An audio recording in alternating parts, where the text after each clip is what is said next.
అనేక కంపెనీలకు అయితే మీరు మహారాష్ట్ర బోండి గుజరాత్ బోండి అని చెప్పి భారతీయ జనతా పార్టీ పెద్ద నాయకులు చెప్పి ఇక్కడ యువకులకు అన్యాయం చేశారు అధ్యక్ష. భారతీయ జనతా పార్టీ మీద ఎడతెగని పోరాటం నేను చేశాను అధ్యక్ష. అది పార్లమెంట్లో మాట్లాడడం కావచ్చు, బయట మాట్లాడడం కావచ్చు, అనేక అంశాల మీద కొట్లాడడం కావచ్చు అధ్యక్ష. ఇంత చేస్తే కేసీఆర్ గారి మీద కక్షతో అధ్యక్ష ఆఖరికి నన్ను జైల్లో కూడా పెట్టడం జరిగింది అధ్యక్ష. అయినప్పటికీ ఏనాడు మా పార్టీ నాకు అండగా నిలబడలేదు అధ్యక్ష. 3 సంవత్సరాలు నేను ఒక్కదాన్నే ఈడీతోని సిబిఐతోని అనేక అంశాల్లో కొట్లాడుకున్న తప్పితే ఎక్కడ కూడా పార్టీ అండగా నిలబడలేదు అధ్యక్ష. ఇది ఎందుకు చెప్తా ఉన్నా అంటే అధ్యక్ష, ఒక పార్టీ అంటే ఒక సంఘం అధ్యక్ష. ఒక సంఘం అంటే ఒకే భావజాలంతో కలిసి పనిచేసే వ్యక్తులు అధ్యక్ష. ఒకడు గాయపడి పడిపోతే వాడిని ఎత్తుకొని పోతారు అధ్యక్ష, భుజాల మీద తీసుకొని పోతారు అధ్యక్ష. లేదు నువ్వు మా భావజాలంతో కరెక్ట్గా లేవంటే తీశానాడే అవతల పడేయాలి అధ్యక్ష.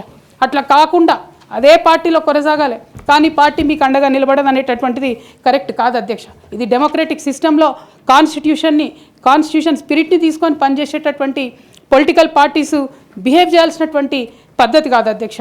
ఇవన్నీ ఇట్లా జరుగుతూ వస్తున్నటువంటి క్రమంలో బీఆర్ఎస్ పార్టీ అధికారం కోల్పోయింది అధ్యక్ష. అధికారం కోల్పోయిన తర్వాత కాంగ్రెస్ పార్టీ వచ్చి ఒక ఎంక్వైరీ చేసింది అధ్యక్ష, ఘోష్ కమిటీ అని. బీఆర్ఎస్ పార్టీలో ఉన్నటువంటి ఏ పెద్ద నాయకుడు కూడా మాట్లాడాడు అధ్యక్ష.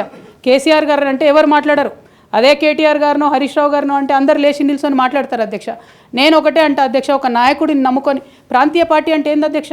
ఒక నాయకుడు అధ్యక్ష. ఆ నాయకుడు ఆయన భావజాలం ఆయన ఐడియాలజీ మీద నడిచేదే ప్రాంతీయ పార్టీ. అది ఎన్టీఆర్ గారు పెట్టిన పార్టీ కావచ్చు, కేసీఆర్ గారు పెట్టిన పార్టీ కావచ్చు. ఆ పార్టీ నాయకుడికే దెబ్బ తగిలితే, ఆ పార్టీ నాయకుడి మీదకే మచ్చ వస్తే పార్టీ మనుగడకే అర్థం ఉండదనేటటువంటి ఉద్దేశంతో ఘోష్ కమిటీ అప్పుడు కూడా నేను ఒక్కదాన్నే జాగృతితోని ధర్నా చేసిన అధ్యక్ష. ఏ ఒక్కరు మాట్లాడరు అధ్యక్ష. ఆ తర్వాత అర్ధరాత్రి 2 గంటలకు కాంగ్రెస్ ప్రభుత్వం అసెంబ్లీలో సిబిఐ ఎంక్వైరీకి ఇస్తామంటే కూడా తెల్లారి 12, 1 గంటలు 2 గంటల వరకు కూడా మా బీఆర్ఎస్ పార్టీలో ఒక్క పెద్ద నాయకుడు కూడా మాట్లాడాడు అధ్యక్ష. కేసీఆర్ గారిని ఏమన్నా మాట్లాడారు అధ్యక్ష. మరి అట్లాంటి పార్టీ ఎందుకు ఉండాలి, ఉంటే ఏంది పోతే ఏందని నేను ప్రెస్ మీట్ పెట్టి బలంగా మాట్లాడిన అధ్యక్ష. నేను మాట్లాడలేదని నేను అంటలేను అధ్యక్ష. డెఫినెట్గా అవినీతి పరుల పేరు చెప్పిన, నేను హరీష్ రావు గారి పేరు చెప్పిన, వారి టీంలో ఉన్న అందరి సభ్యుల పేరు చెప్పిన అధ్యక్ష. ఇప్పుడు కూడా చెప్తాను అధ్యక్ష. కానీ అధ్యక్ష చెప్పిన తర్వాత తెల్లారి 2 గంటల లోపల నన్ను సస్పెండ్ చేసిండ్రు అధ్యక్ష. నేను ఒకటే కోరుతా ఉన్నా అధ్యక్ష, ఇందాక నేనైతే representation of peoples act quote చేసినాను అధ్యక్ష. అందులో సెక్షన్ 19.1C అని కూడా ఉంటుంది అధ్యక్ష. ఇది రైట్ టు అసోసియేషన్లో అధ్యక్ష ఆర్టికల్ 19.1C అంటే ఒక అసోసియేషన్లో మనం మెంబర్ అయినంత మాత్రాన ఖచ్చితంగా ఆ party membership does not place an individual outside the constitution అధ్యక్ష. Especially when it concerns the allegation of corruption, maladministration and breach of public trust lies at the core of protected political speech adhyaksha. Political speech has to be protected by Constitution of India adhyaksha. అదే విధంగా అధ్యక్ష disciplinary action committee అన్నారు అధ్యక్ష. అసలు BRS party constitution అధ్యక్ష ఒక national లెవెల్లో పనిచేయాలనుకునే పార్టీది 8 పేజీల కాన్స్టిట్యూషన్ అధ్యక్ష. నిజంగా ఇవాళ నేను ధైర్యంగా చెప్తా ఉన్నా, ఆ constitution of BRS party is a joke అధ్యక్ష. ఏమి ఉండదు అందులో. అసలు పోయిన కమిటీ ఎప్పుడు వేసిర్రంటే ఎవరికి కూడా గుర్తుండదు అధ్యక్ష.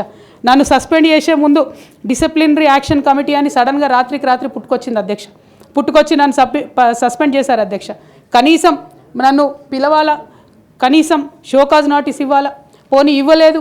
ఎమర్జెన్సీ పవర్స్ వాడి అధ్యక్షుల వారే సస్పెండ్ చేశారు అనుకుంటే తర్వాత కనీసం ఫైనాలిటీ ఆఫ్ ద ఆర్డర్ కోసం అధ్యక్ష అపిలేట్ రూట్ తీసుకుంటే కనీసం తర్వాత ఎక్స్ప్లెనేషన్ అడగాలి అధ్యక్ష.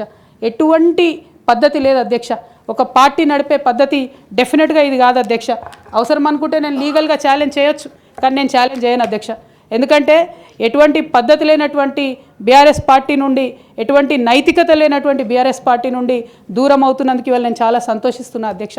నా కుటుంబం, నా పార్టీ, నా రక్తం, నా చెమట, నేను 20 సంవత్సరాలు తెలంగాణ ఉద్యమం కోసం నేను పడ్డటువంటి శ్రమ, నేను చేసినటువంటి కష్టం గుర్తించకుండా ఒక చిన్న ఉరిదీసేవాడిని కూడా అడుగుతారు అధ్యక్ష. ఈ దేశంలో అంత మంచి దేశం మనది, అయినా కూడా సస్పెండ్ చేశారంటే చాలా సంతోషిస్తున్నా అధ్యక్ష. ఇవాళ నేను వేరే ఏం లేదు.